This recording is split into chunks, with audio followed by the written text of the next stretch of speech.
Ici, tous les ingrédients sont réunis pour mettre nos papilles en fête. De quoi faire saliver les moins gourmands d'entre nous. Au moment de Noël, dans cette pâtisserie-chocolaterie, bûches et autres desserts traditionnels viennent garnir les vitrines. Parmi eux, un produit sort de l'ordinaire, la boule de Noël. Mathieu Artaud en a fait sa spécialité.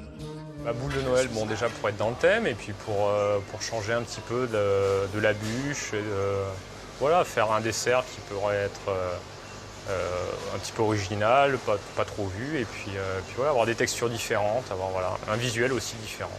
Première étape, on a notre biscuit pain de gêne chocolat, donc c'est un biscuit à base d'amandes qui va nous servir de socle, et on va coller donc la demi-sphère dessus à l'aide de chocolat fondu. Au vu et au su de ses clients, Mathieu travaille avec un chocolat de Madagascar.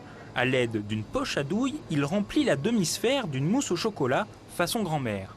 Pour varier les plaisirs, le chocolat n'est pas la seule surprise que ce chef pâtissier cache dans ses insolites boules de Noël. Des petits palets de compoté de griotte qu'on va insérer dans notre mousse. Donc il y a de la purée de griotte, il y a des griottes à l'alcool et il y a des petites cerises amarena. C'est des petites cerises italiennes légèrement confites. En décongelant au cœur de la mousse au chocolat, ces palets se transforment en coulis de cerises. Mathieu incorpore ensuite une ganache de chocolat blanc montée en chantilly, agrémentée d'une pointe de kirsch. Au sommet de cette dernière, il appose un biscuit sans farine, élaboré à partir d'une mousse au chocolat cuite. On va finir notre petit gâteau en collant la deuxième demi-sphère sur le dessus. On va s'aider d'une plaque qu'on a fait chauffer. Voilà, donc là on a une petite collerette qui est fondue et on va venir la poser sur notre socle.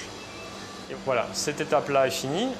Ensuite, on va passer nos boules en congélation, donc elles vont être glacées. Et on va venir pulvériser du beurre de cacao et du chocolat avec un pistolet adapté. Il faut être multitâche, c'est ça la force d'un pâtissier. Maintenant, on va procéder à l'ultime finition. C'est le mettre déjà dans sa petite assiette et lui mettre sa petite boucle voilà, en chocolat.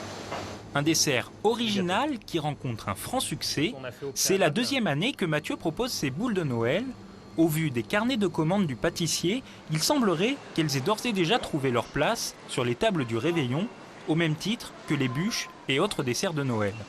C'est important de venir avec aussi des idées un petit peu originales, des choses qui changent. Voilà, puis même pour nous, au niveau de la production, ça permet de changer un petit peu de la production habituelle. Pour les pâtissiers, Noël, c'est le jour J, il ne faut pas se louper. Donc toujours un petit peu de pression, mais bon, c'est ça aussi qui permet d'être bon. Une boule de Noël à déguster plutôt que pour décorer. Pour certains gourmets, il sera peut-être déjà trop tard, car Noël, c'est ce soir. Il faudra alors patienter jusqu'à l'année prochaine.